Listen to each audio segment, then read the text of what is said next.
नमस्कार, 5 की आंच आप देख रहे हैं और आपके साथ मैं हूं पुनीत। छत्तीसगढ़ के चुनावी माहौल में सियासी चुनौतियों को भी चुनौतियां मिल रही हैं। जी हां, नजदीक आते भानु प्रतापपुर उपचुनाव ने सूबे के राजनीतिक तापमान को बढ़ा रखा है। हर मुद्दा सियासी है और हर मुद्दे पर सियासत है। उपचुनाव में एक दूसरे की ताकत को परखा जा रहा है और चुनौती का जवाब चुनौती से ही दिया जा रहा है। देखिए रिपोर्ट।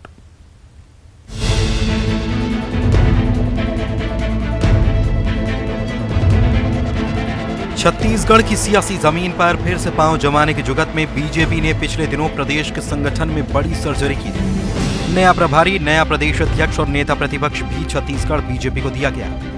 इन सब बदलावों के पीछे सबसे बड़ी वजह चुनाव से पहले पार्टी को मजबूत करना था, क्योंकि 2018 में कांग्रेस के सत्ता संभालने के बाद बीजेपी ने राज्य के किसी चुनाव में वापसी नहीं की। लेकिन राजनीतिक समीकरण बनते और बिगड़ते रहते हैं। ऐसे में सवाल यह है कि क्या भानु प्रतापपुर उपचुनाव और अगले साल होने वाले विधानसभा चुनाव में बीजेपी वापसी करेगी। जाहिर सी बात है कि बीजेपी के सामने सबसे बड़ी चुनौती कांग्रेस ही है।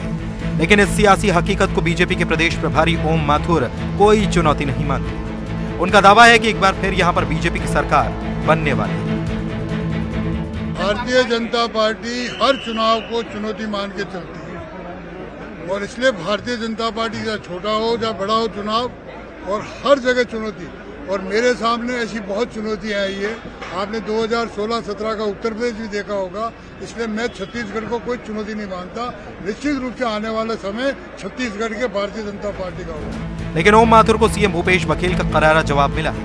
ओम माथुर कांग्रेस को चुनौती मानते हैं या नहीं, इस बात को कांग्रेस तवज्जो नहीं दे रही। सीएम भूपेश बघेल ने यह कहा है कि चुनौती ओम माथुर के सामने टिकने की है। सीएम ने कहा है कि अब तक बीजेपी ने 4 प्रभारी बदल दिए हैं। ऐसे में वो कितने दिन तक टिकते हैं, ये भी देखने वाली बात है। सर, ये माथुर बहुत आसानी के साथ कल कह रहे कि छत्तीसगढ़ हमारे लिए चुनौती है। क्या लगता है सर आपको, क्या वाकई में छत्तीसगढ़ उनके लिए चुनौती नहीं रहेगी? बिल्कुल सही बात कर रहे हैं। छत्तीसगढ़ उनके लिए चुनौती नहीं रहेगी, क्योंकि वो 4 बार अभी तक के प्रभारी बदल चुके हैं। चुनौती उसके अंदर है कि वो कितने दिन रहते हैं, क्योंकि पुरंदेश्वरी और उसके बाद और लोग, फिर उसके बाद और अब उसके बाद ओम माथुर जी, तो वो उनके लिए चुनौती यह है कि कितने दिन टिक पाते हैं। भानु प्रतापपुर उपचुनाव किसी लिटमस टेस्ट से कम नहीं, खास तौर पर बीजेपी के उन नेताओं के लिए जिन्हें हाल ही में प्रदेश बीजेपी को जीत का मंत्र देने का मौका मिला है। बीजेपी नेता अपने मंत्र का असर बढ़ाने के लिए पुरजोर कवायद कर रहे हैं। लगातार बैठकों का दौर चल रहा है। खुद ओम माथुर एक्टिव मोड में है और जल्द ही प्रदेश में भारतीय जनता युवा मोर्चा की नई कार्यकारिणी का ऐलान होने वाला है। उधर कांग्रेस भी चुनावी तैयारियों में पीछे नहीं है। पार्टी ने भानु प्रतापपुर उपचुनाव के लिए स्टार प्रचारकों की लिस्ट जारी कर दी है और बीजेपी प्रत्याशी ब्रह्मानंद नेताम को घेरने की भी पुरजोर कोशिश कर रही है। कांग्रेस का कहना है कि पिछले चुनावों में जनता ने साफ कर दिया है कि सूबे की राजनीति में कौन भगवा है और कौन मुसवा। लेकिन पिछले चुनाव की बात छोड़िए, नया चुनाव सिर पर है और देखना होगा कि अब जनता क्या फैसला करती है। अवधेश मिश्रा के साथ ब्यूरो रिपोर्ट, न्यूज़ 18 रायपुर। और अपडेट ये भी कि ब्रह्मानंद नेताम को लेकर बृजमोहन अग्रवाल का एक बड़ा बयान आया है। झारखंड पुलिस के द्वारा छत्तीसगढ़ पुलिस से संपर्क किए जाने पर उन्होंने बयान दिया और कहा है कि अगर सरकार में दम है तो ब्रह्मानंद नेताम को गिरफ्तार करके दिखाए। बृजमोहन अग्रवाल ने कहा है कि हम उनको चुनाव जिताकर दिखाएंगे। झारखंड पुलिस को सबसे पहले मोहन मरकाम को गिरफ्तार करना चाहिए। कांग्रेस ने षड्यंत्र पूर्वक ब्रह्मानंद नेताम का नाम जोड़ा है। क्या कहा, सुनवा देते। मतलब है कि जिसमें ब्रह्मानंद जी का नाम इन्होंने उजागर किया है, वो डायरी का हिस्सा है ही नहीं। जब वो डायरी का हिस्सा ही नहीं है तो कांग्रेस ने षड्यंत्र पूर्वक और ये नाम जोड़ा है, और इसलिए कहीं कोई पुलिस ब्रह्मानंद नेताम, जब वो डायरी का हिस्सा ही नहीं है, उनको कभी सम्मन्स नहीं मिला। ये सरकार 4 साल से है। जरा बताएं ना कि कांकेर के एसपी को कभी संपर्क किया क्या झारखंड की पुलिस ने? कभी चारामा थाना को संपर्क किया क्या? कभी उनको सम्मन्स दिया क्या? कभी उनका बयान लिया क्या? तो बिना इन्वेस्टिगेशन के किसी की गिरफ्तारी होती है क्या? और अगर शासन में दम है तो उसको गिरफ्तार करे, वो जेल में रहेगा, हम चुनाव जीतेंगे। हमको इसकी कोई चिंता नहीं है। ये तो सरकार डरी हुई है, सरकार घबरा। तो सरकार डरी हुई है और इसलिए ये सब प्रपंच रच रही है। एक प्रकार से ये आरोप लगाते हुए नजर आए बृजमोहन अग्रवाल। लेकिन चुनौती का जवाब, चुनौती और इसी मुद्दे पर चर्चा करने के लिए बीजेपी के प्रवक्ता देवलाल ठाकुर हमारे साथ जुड़े हुए हैं और कांग्रेस प्रवक्ता धनंजय सिंह ठाकुर भी जुड़े हुए हैं। आप दोनों का बहुत बहुत स्वागत है। सबसे पहले देवलाल जी, मैं आप ही के पास आ रहा हूं। ये गंभीर आरोप आपने कहा, पहले तो आपने कहा कि नहीं ऐसा कोई मामला ही नहीं था, 2019 का कोई मामला ही नहीं था। अब मामला तो मान रहे हैं लेकिन कह रहे हैं कि उस डायरी का हिस्सा नहीं है। बृजमोहन अग्रवाल को हम सुन रहे थे, वो कह रहे हैं कि डायरी का हिस्सा ही नहीं है ब्रह्मानंद नेताम का नाम। तो ये सब किस प्रकार की ये सियासत चल रही है? दूसरी तरफ आपके प्रभारी कहते हैं कि हमारे सामने कुछ चुनौती है ही नहीं। तो ये सब चुनौतियां ही तो है। देखिए, जो ब्रह्मानंद नेताम जी हैं वो अपराजय योद्धा हैं और जो बृजमोहन अग्रवाल जी बोल रहे हैं वो भी अपराजय योद्धा हैं। दोनों योद्धाओं का मिलन भानु प्रतापपुर उपचुनाव में हो गया है। तो कांग्रेस कहीं ना कहीं पराजय के भाव से ग्रसित हो गई है, पराजय उनको साफ दिख रहा है। इसलिए इन लोगों ने मनगढ़ंत कहानियां बनाकर कूटरचित दस्तावेज पेश करवाकर झारखंड पुलिस से कारनामे करवा रही है। जब वहां पर पीड़ित पक्ष ने एफआईआर में ही नाम नहीं लिखाया, 164 के कलमबद्ध बयान में नाम नहीं आया प्रत्याशी का, उसके बाद जो पिटीशन बेल दायर होती है उस पर प्रत्याशी का कहीं पर नामों और जिक्र नहीं है, तो अलग से ये प्रतिवेदन कहां से ले आए, उस प्रामाणिकता पर ही सवाल है कि ये प्रतिवेदन कहां से बनाकर ले आए। दूसरी ओर ये मोहन हमारे प्रत्याशी को गिरफ्तार करने की मांग करते हैं झारखंड पुलिस को तो मोहन मरकाम को गिरफ्तार करके ले जाना चाहिए, जिन्होंने सार्वजनिक रूप से, जबकि सुप्रीम कोर्ट की गाइडलाइन है कि इस कानून के तहत इस प्रकरण में वादिका का, पीड़िता का नाम कहीं पर भी सार्वजनिक नहीं किया जाना है, लेकिन पूरे छत्तीसगढ़ में आपने उस पीड़िता का नाम सार्वजनिक कर दिया। पुलिस, झारखंड पुलिस को तो इसमें कार्रवाई करना चाहिए कांग्रेस पार्टी के अध्यक्ष के ऊपर कि आपने सुप्रीम कोर्ट के गाइडलाइन के विरुद्ध में काम कर दिया। दूसरी ओर जो आदिवासी समाज के ऊपर ये लोग लांछन लगा रहे हैं। ब्रह्मानंद नेताम हमारा भाई है, आदिवासी परिवार के बहुत सारे लोग उनसे जुड़े हुए हैं, एक बड़ा समाज है उनका। उस समाज के लोगों में आरोप लगाने से पहले सोचना चाहिए किसी चरित्र के ऊपर आप लांछन लगा रहे हैं कि उनके घर परिवार में क्या स्थिति बीतेगी। आदिवासी समाज के युवक ऐसे कभी नहीं होते, दुराचारी किस्म की हरकतें कभी आदिवासी परिवार नहीं करता। और मोहन मरकाम को सोचना चाहिए, मोहन मरकाम स्वयं आदिवासी समाज से आते हैं, उनको ये समझदारी भी होना चाहिए। इतना बड़ा आरोप, मनगढ़ंत आरोप ये कांग्रेस के लोग आरोपी के कहने पर गढ़ दिए।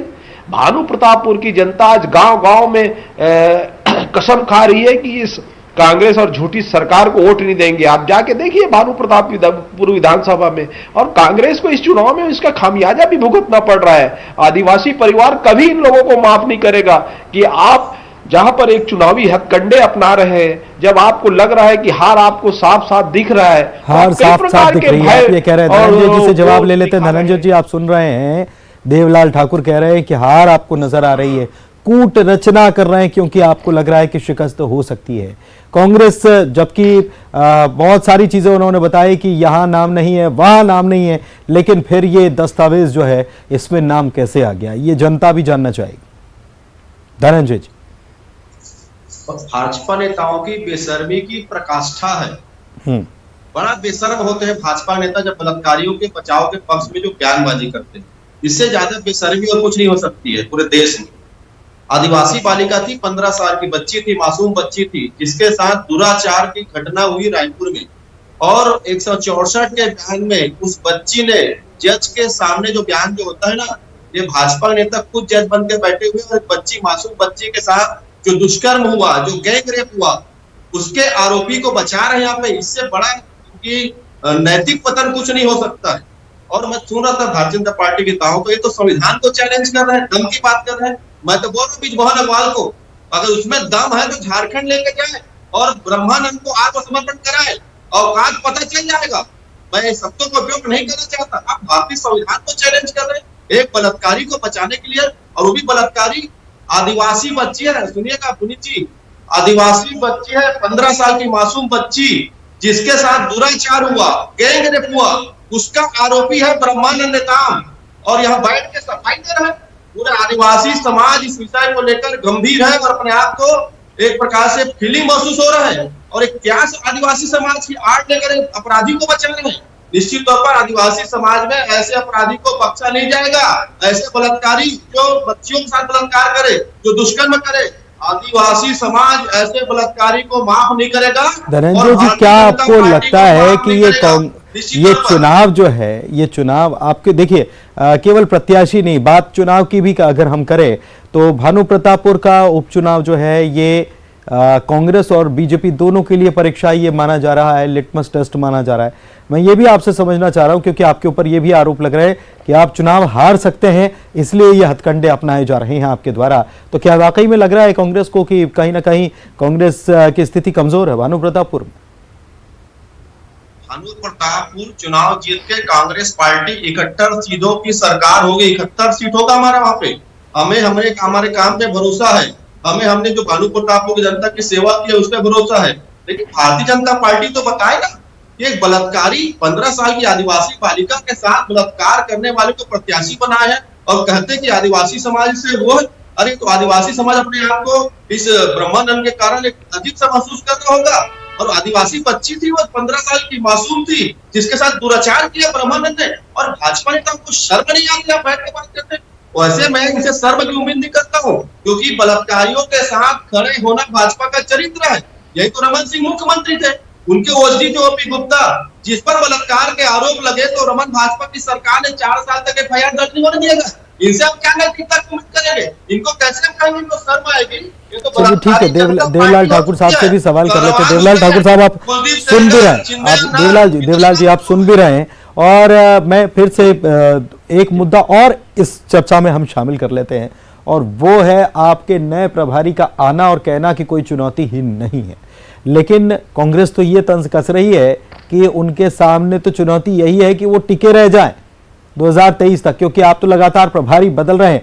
और भानु प्रतापपुर का उपचुनाव जो है, ये क्या आपने जो बदलाव किया था ऊपर से लेकर नीचे तक जो बदल डाले, क्या अब उन लोगों के जो बदले गए हैं उनकी ये परीक्षा नहीं हो गई?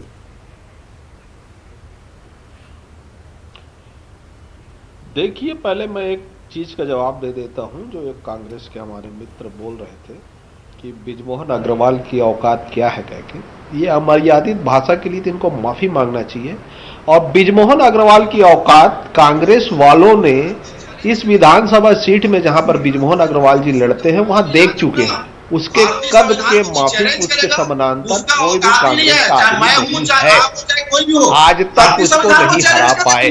ये लोग समझ चुके हैं कि उसके सामने हमको मूंगी खानी पड़ेगी। दूसरी एक चीज, तो आज हमारे प्रभारी जी के बारे में ये लोग बोल रहे हैं, नहीं सुन तो लीजिए देवलाल जी क्या कह रहे हैं। देवलाल जी कुछ कह रहे हैं, धनंजय जी कुछ कह रहे हैं। अपने कार्यों के बदौलत लोगों के बीच में, कार्यकर्ताओं के बीच में, भारतीय जनता पार्टी के पदाधिकारियों के बीच में उन्होंने एक काम करने की एक शैली सौंपी है कि कैसे कार्य किया जाना चाहिए, आप लोगों को अपने दायित्वों का निर्वहन कैसे करना चाहिए। आज नरेंद्र मोदी जी की सरकार पूरे देश में है और अंतिम व्यक्ति तक के लिए वो योजनाओं को लागू कर रहे हैं। आज देश के लोगों ने भारतीय जनता पार्टी पर भरोसा किया और विश्व की सबसे बड़ी पार्टी भारतीय जनता पार्टी है। तो निश्चित ही लोगों को, गांव गरीब किसान लोगों को भारतीय जनता पार्टी से अपेक्षा है सबका साथ, सबका विकास और सबका विश्वास। इसको लेकर हम सबको चलना है और साथ ही समाज में सामाजिक समभाव के साथ, सेवा भाव के साथ हमारे कार्यकर्ताओं को जनता के बीच में जाना है। ये सब बातें कही और निश्चित ही जब कोई प्रभारी आता है तो उनकी बातों को हर कार्यकर्ता और नेता, जितने भी यहां पर दल के लोग हैं, भारतीय जनता पार्टी के लोग, वो अनुसरण करते हैं और उसी के हिसाब से कार्य करते हैं। इसमें कांग्रेस को पीड़ा क्यों हो रही है मेरे को समझ नहीं आ रहा है। मैं तो सीधी सी बात कर रहा हूं, ये अपनी पराजय को साफ देख रहे हैं। जिस प्रकार से कार्यों की बात करते हैं, मुख्यमंत्री जी ने जिस प्रकार से भानु प्रतापपुर क्षेत्र में शोषण किया, खनिज का दोहन किया, दुर्ग भिलाई से ले जाकर भानु प्रतापपुर जवाब ले लेते ना धनंजय जी से, जवाब ले लेते हैं, केवल एक तरफा बात नहीं करेंगे। धनंजय जी जवाब दीजिए। देखिए, ओम माथुर वही प्रभारी है बन के आए हैं जिनको यहां से इन्होंने विदा किया है। ओम माथुर जी जो है भारतीय जनता पार्टी के चौथे प्रभारी हैं, जो एयरपोर्ट पर उतरकर हवाई बात करते हैं और चुनौती नहीं होने की बात करते हैं। एक बड़ी बात मैं ओम माथुर जी के समझाऊं, मैं असल मायने में कांग्रेस पार्टी ओम माथुर के लिए चुनौती नहीं है। ओम माथुर जी को स्वयं यहाँ प्रभारी बने रहना 2023 तक, उसके लिए चुनौती है। और उनके लिए चुनौती कौन है? उनके लिए चुनौती डॉक्टर रमन सिंह जी है, उनके लिए चुनौती ब्रिजमोहन अग्रवाल जी है, उनके लिए चुनौती सरोज पांडे जी है। पर ये चुनौती से निपट ले। अच्छा, यानी कि आप ये कह रहे हैं कि इसीलिए कांग्रेस को चुनौती नहीं मानते क्योंकि चुनौती तो उनकी पार्टी के भीतर ही है। ठीक है देवलाल जी, भीतर में है और कांग्रेस पार्टी के पास तो 71 सीट होने जा रहा है। चुनौती आपकी दल के भीतर ही है और इसीलिए कोई प्रभारी टिक नहीं पाता एक प्रकार से, क्योंकि थूक देंगे तो बह जाएंगे। ये बयान भी आप ही की जो है प्रभारी ने दिया था और उसके बाद फिर वो खुद ही नहीं है। पूरी जी एक लाइन और जोड़ूंगा। हाँ देखिए मेरी बात बोलिए धनंजय। माथुर जी के प्रभारी बनने के बाद भानु प्रतापपुर के उपचुनाव में बलात्कारी को टिकट देने का निर्णय हुआ है। तो जो बलात्कारियों के साथ खड़ा हुआ है ओम माथुर, वो क्या प्रदेश जनता की बात करने वाले लोग भूल गए हैं? ये लोग नकली छत्तीसगढ़िया हैं, छत्तीसगढ़ की संस्कृति को ही भूल गए हैं कि किसके बारे में क्या बोलना है, किसके बारे में नहीं बोलना है। वो हमारे प्रभारी हैं, उसका सम्मान तो हम सबको छत्तीसगढ़ के लोगों को भी करना चाहिए।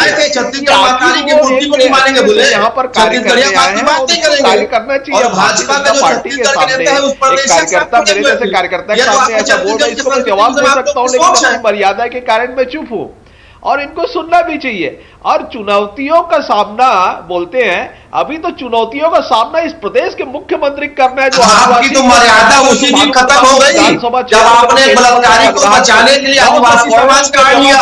उस मर्यादित व्यक्ति किस समाज का खर्च कर दिया, आदिवासियों को पैसे में डाका डाल दिया। वहां के बच्चे छात्रवृत्ति के लिए घूम रहे हैं और ये मुख्यमंत्री वित्त मंत्री होता है, ये क्यों उनको पैसा नहीं दे रहा है? वहां पर ये परिवहन करता है। भानु प्रतापपुर, देवलाल जी, भानु प्रतापपुर सीट का देखिए आरोप आपके ऊपर एक बहुत बड़ा लग रहा है बीजेपी के ऊपर। भानु प्रतापपुर सीट जो है यहां पर आदिवासी बाहुल्य क्षेत्र, सुन तो लीजिए देवलाल जी, आदिवासी बाहुल्य सीट है और यहां पर आप ये कोशिश कर रहे हैं कि ब्रह्मानंद नेताम पर आरोप जो कांग्रेस लगा रही है, एक आदिवासी कार्ड खेलकर आप समाज के लोगों का अपमान कर रहे हैं और इसका एक राजनीतिक फायदा उठाने की कोशिश आप कर रहे हैं। यह भी आरोप है आपके ऊपर। देखिए मैं खुद आदिवासी हूं, ब्रह्मानंद मेरा भाई है, आदिवासी है, और भानु प्रतापपुर की जनता समझ रही है कि हमारा माटी पुत्र ब्रह्मानंद नेताम, जिनको इन लोग चरित्र पे लांछन लगा रहे हैं, पूरा क्षेत्र जानता है कि उससे जैसा सुंदर सुघर आदमी कोई नहीं है, जो क्षेत्र में लोगों से हंस मिल के बोलने वाला आदमी, कभी नजर उठाकर इधर उधर नहीं देखा, उसके ऊपर आरोप लगा रहे हैं महज एक चुनाव के कारण। इनको तो धिक्कार है, शर्म आनी चाहिए, माफी मांगनी चाहिए छत्तीसगढ़ के मुख्यमंत्री की आदिवासी समाज के बेटे के ऊपर इस प्रकार की जो आरोप लगा रहे हैं, इसके लिए तो पूरा कांग्रेस को माफी मांगना चाहिए। नजर नीची करके रहते हैं हमेशा और आपने ऐसे व्यक्ति पर आरोप लगाया, ये हम नहीं कह रहे हैं, ये देवलाल जी कह रहे हैं। भानु प्रतापपुर की जनता को आज बैड फीलिंग हो रहा होगा कि आखिर उन्होंने ब्रह्मानंद नेताम को पहले क्यों विधायक चुना था, जिसने एक मासूम आदिवासी बालिका के साथ दुराचार किया, दुष्कर्म किया और भानु प्रतापपुर का नाम खराब किया। और भाजपा के प्रवक्ता उस बलात्कारी को बचाने के लिए आदिवासी समाज की आड़ ले रहे हैं। पूरा आदिवासी समाज, भानु प्रतापपुर की जनता और वहां की 1,01,000 महिला जो मतदाता है, इस भाजपा को सबक सिखाएगी। आज भानु प्रतापपुर की जनता को गिल्टी फील हो रहा, उन्होंने ब्रह्मानंद को पहले जो विधायक बनाया था, जो आज बलात्कारी है, जो रेपिस्ट है, एक आदिवासी बालिका के साथ इसने दैहिक शोषण किया, रेप किया, उसको देह व्यापार में ढकेलने के इस पे आरोप लगा हुआ है। और भाजपा देवलाल जी मुझे ठीक है देवलाल जी, मुझे एक बात बताइए। आप एक बात और ये दावा कर रहे थे कि कांग्रेस डरी हुई है, कांग्रेस इसीलिए इस प्रकार के हथकंडे अपना रही है, लेकिन मुझे एक बात ये बताइए कि अगर भानु प्रतापपुर का चुनाव आपके पक्ष में नहीं आता है, तब भी आप क्या यही बातें कहेंगे?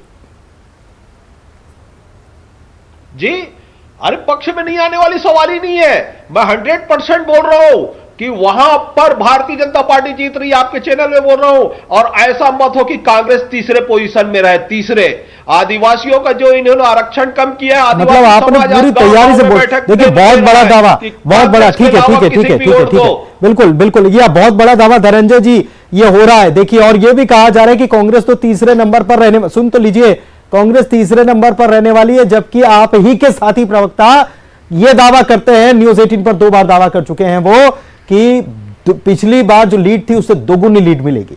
अब मुझे आज बता दीजिए, ठीक है धनंजय जी, आज बता दीजिए तीसरे नंबर पर। जिस प्रकार से भानु प्रतापपुर में भारतीय जनता पार्टी बलात्कारी को प्रत्याशी उतारा है, रेपिस्ट को उतारा है, जो आदिवासी बालिका की रेप के लिए जिम्मेदार है, मुझे लगता है कि जो ब्रह्मानंद के नामांकन में जो उनके जमानतदार बने होंगे ना, वो भी भानु प्रतापपुर के उसको ब्रह्मानंद को वोट नहीं करेंगे। और भाजपा का ये चरित्र पूरा देश देख रहा है। लेकिन अभी तक के मुद्दे थे, विकास का मुद्दा और तमाम तरीके के मुद्दे थे, क्या ये सारे मुद्दे गौण होकर कि बीजेपी ने किसको टिकट दिया है, इसी मुद्दे को कांग्रेस उठाने वाली है क्या इस चुनाव? हम तो अपने काम के साथ जा रहे हैं जनता के बीच में, हमारी सरकार जो ठीक है, काम के साथ जाएंगे या आरोप के साथ जाएंगे?